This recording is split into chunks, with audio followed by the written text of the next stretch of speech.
Қыз өте әдемі, ибалы, әдепті және білімді мектеп оқушысы еді. Оны бәрі мақтайтын, озат оқитын. Үй шаруасына да жақсы. Анасынан басқа ешкімі жоқ. Әкесі, анасы екеуін тастап кеткен.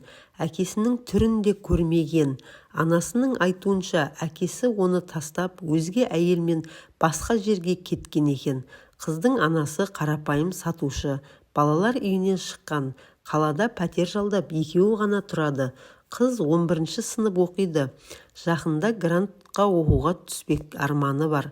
Анасы оған тосынсый деп ұялы телефон алып берді. Қыз ортасымен тең болып қатты қуанды. Ол енді интернетке кіріп, әртүрлі желілерге тіркеле бастады. Осылай күндер өтіп жатты. ұбт-ға дайындалып және ғаламторға кірумен күндер жалғасты. Қыз бір күні бір студент жігітпен ВКонтакте арқылы танысып, көп ұзамай кездесіп, сырласып жүрді. Жігіт қызбен жасты, колледж оқиды. Сүйкімді, сұлу, бойы ұзын, өте керемет жан.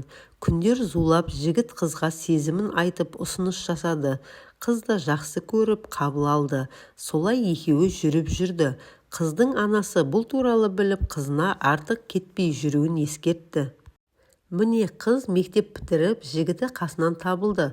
Ақыры ұбт болды. Қыз өзіне сеніп жақсы бал жинады. Бұған анасы мен сүйген жігіті қатты қуанды. Енді ол Алматыға оқуға тапсырды. Оған да түсті. Жаз, шілде айы, жігіт оған үйленгісі келетінін айтты. Қыз келісім бергенімен анасынан рұқсат сұрау керектігін айтты. Ал анасы жігіттің ата-анасы қарсысы болмаса, ақ батасын беретіндігін айтты. Апта соңында жігіт қызды үйіне әкеліп ата-анасымен таныстырды. Олар өте бай адамдар екен. Оларға болашақ келіндері ұнады. Жігіттің әкесі қызға сұрақтар қойып танысып жатыр. Қызым, әкең, анаң бар ма? Анам бар, әкем жоқ. Жә, өмір ғой деп жігіттің әкесі ойланып қалды.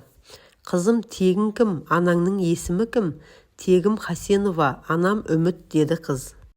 Осы сөздер жігіттің әкесіне қатты тиіп, жүрегін жарып шықты. Себебі алдында отырған қыз, оның тастап кеткен туған қызы.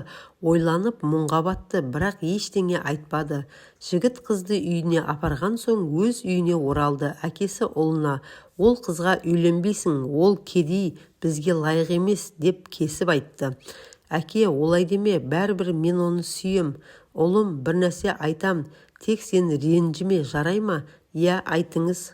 Әкесі бәрін айтып берді. Жігіт жылап, әкесіне қатты сөздер айтып, үйден шығып кетті. Қызға айтуға батылы бармады. Тастап кеткен әкенің ұлымен жүргенін естісе, қыз жоламайтынын біледі. Қарындасын сүйгеніне қатты қиналып, хабарсыз жоқ болып кетті. Қыз алаңдап қоңырау соқты, өшірулі.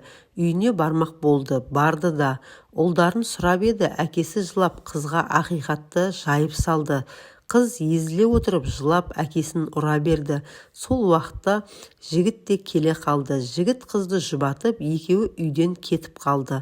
Қарындасы әрі сүйгеніне ол, біз кінәлі емеспіз, үйленеміз, мен сені сүйемін, деді.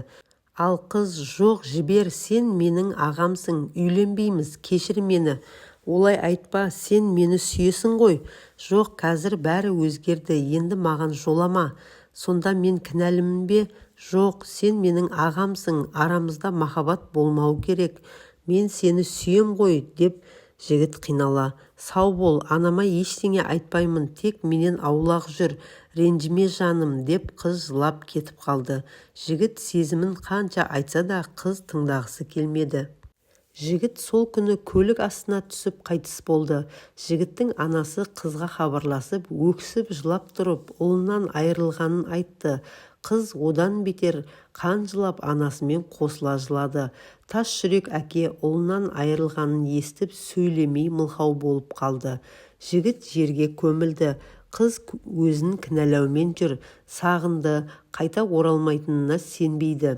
Тұңғиық әлемде мұңмен күн кешуде. Жігіттің қабір басынан шықпайды. Әкесін жек көріп халін де сұрамады. Әкесі мылқау, өз ұлын жұтқаны үшін өзін жек көреді. Кім кінәлі? Құрметті тыңдарман, видеоны соңына дейін көргеніңізге рахмет. Видео ұнаса тіркеліп лайк басыңыз.